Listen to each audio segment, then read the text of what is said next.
Hello, what's up? Join me to learn about some ways to get your mojo back. So if you are around, jump on, hang out with me for a few minutes.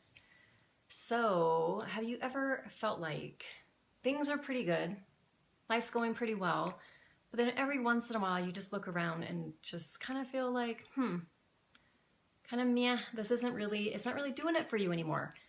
So maybe in the past it was exciting and you maybe had a great job that you loved, and now the job is just kind of boring, right? And you have those moments where you think about just wanting to start all over and create something new. Hey, Gary. So what I want to share with you are some thoughts on how you can start to get that mojo back, and without having to necessarily uproot your whole life, which is what I did. And there's actually nothing wrong with uprooting your whole life.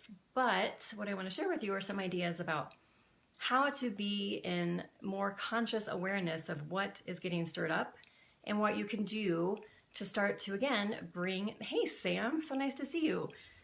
What you can do to start to bring that sense of excitement and engagement back into your life without necessarily, again, meaning that you have to start all over.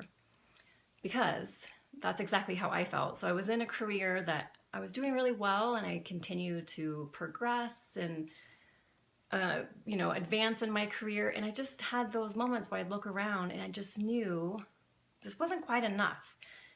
And so I decided to completely uproot my life and move out of the country and take a job in Mexico and then a job in Costa Rica.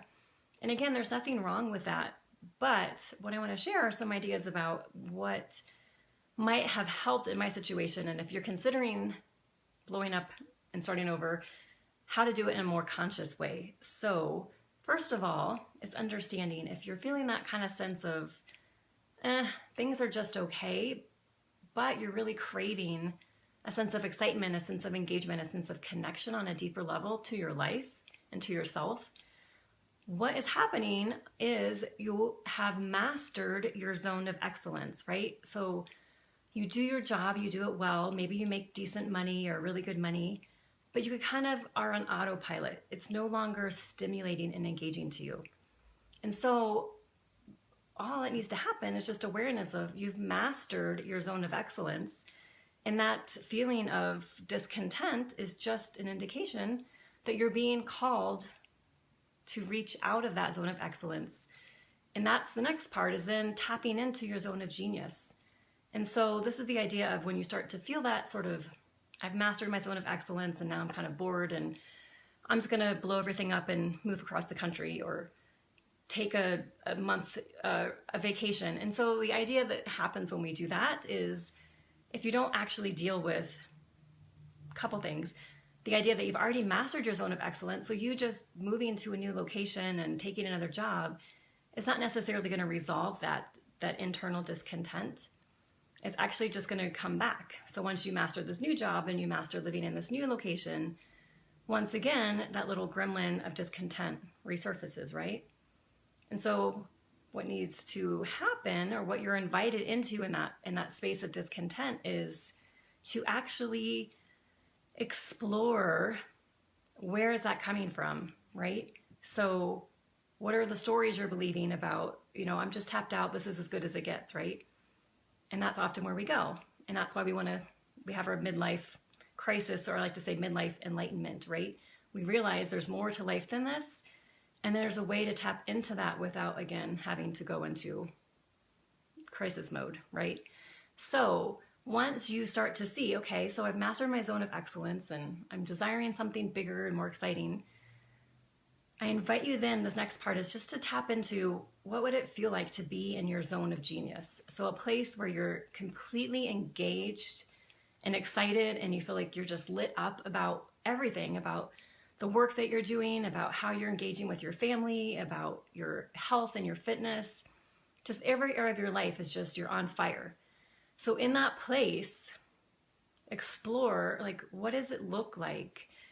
What does it feel like? What is your emotional state? What is your sense of well-being? And I invite you to actually take this deep. So get to a place where you can actually see yourself in this state, so that your whole life is completely transformed and you're operating at just a whole entirely new level. And in that space, think about, what are the types of thoughts that you think? What are the beliefs that you hold? What are the activities that you engage in? How do you engage with your family? How do you engage with friends? What are the types of conversations that you're having, right?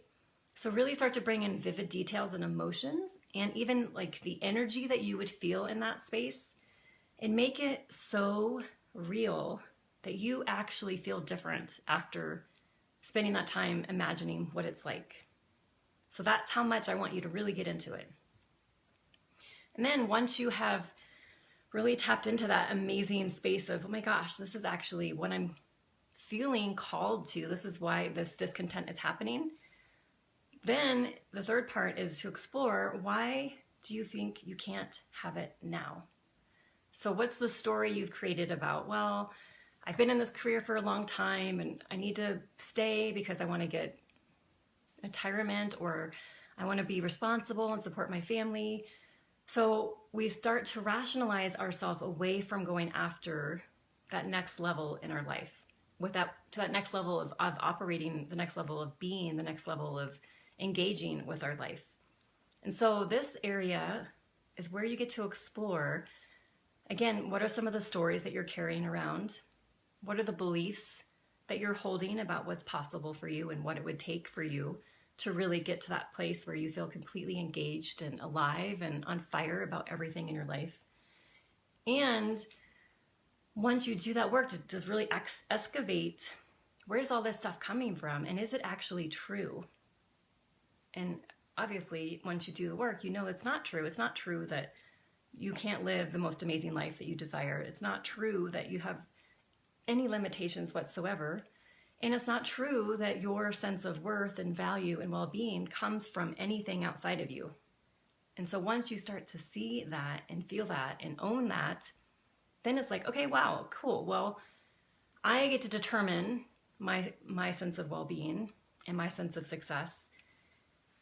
And part of being able to tap into that is just sending out appreciation. So even appreciating this discontent, this feeling of like you've lost your mojo, because it's bringing up a new level of awareness and calling you to a new level of operating and being and thinking and believing, and sending appreciation to whatever situation it is that you're currently struggling, if that's your career, your health, or your relationships, and just appreciate it. Like, wow, this is so great this is happening. Isn't it perfect that this is happening? Because it's allowing me to start to root out these old beliefs and old stories and all the lies that I've believed about what's possible for me. And when you do that, then you make space for what's actually true, which is there are no limits, and you are the only person that can determine your success and your sense of well-being. So, hi Mike, so nice to see you. So it's living in that creative tension of appreciating exactly everything as it is, and at the same time, really tapping into and appreciating what it is that you desire to step into. And so it's living in that space, that sort of the kind of opposing forces that are pulling you, both of them are pulling you to something higher, right? So, a couple takeaways for you all. So to tap into the zone of genius, in addition to, really getting in deep into imagination and visualization and feeling and seeing yourself as that person, the other thing to do is really to allow yourself to start to operate differently. So I would encourage giving yourself some point throughout each day, or if you can, maybe one whole day a week, a day of distraction free. So maybe every Sunday you don't check email, you don't check social media, maybe you don't drink alcohol or eat sugar, whatever your thing is that you use to distract yourself. Give yourself maybe a full day off. If you can't, that seems a bit of a stretch. Do it in short doses. So maybe at 7 o'clock, you no longer check email, or you no longer eat sugar, or whatever it is.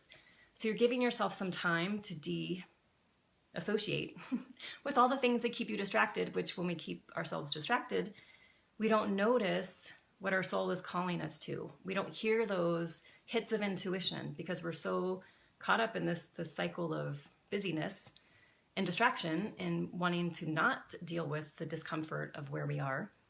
And so if you can allow yourself even just 30 minutes a day, maybe start with 10 minutes, maybe in the morning or maybe before you go to bed, of just distraction-free time, and then really pay attention in that moment. If you hear any like nudges or sense like kind of a gut feeling, whatever it is, write it down and then act on it as soon as you can. So if it's obviously you get a hit of intuition at midnight, maybe you aren't able to act on it, but write it down and then act on it immediately the next day.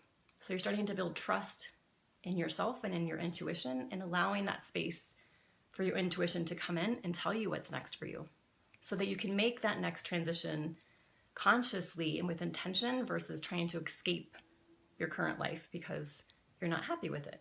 Because you can create a happy life right now without having to blow it up. So, are there any questions? I did post a link to my energy mastery guide, which does a lot of this work of getting out all those lies that are keeping you stuck in this old way of operating and allowing you to tap into that next level of operating, that you really start to surround yourself and swim in truth of what's possible for you. So if you are interested, grab a copy of that. And I'll be back with more videos. So thank you all so much for being here.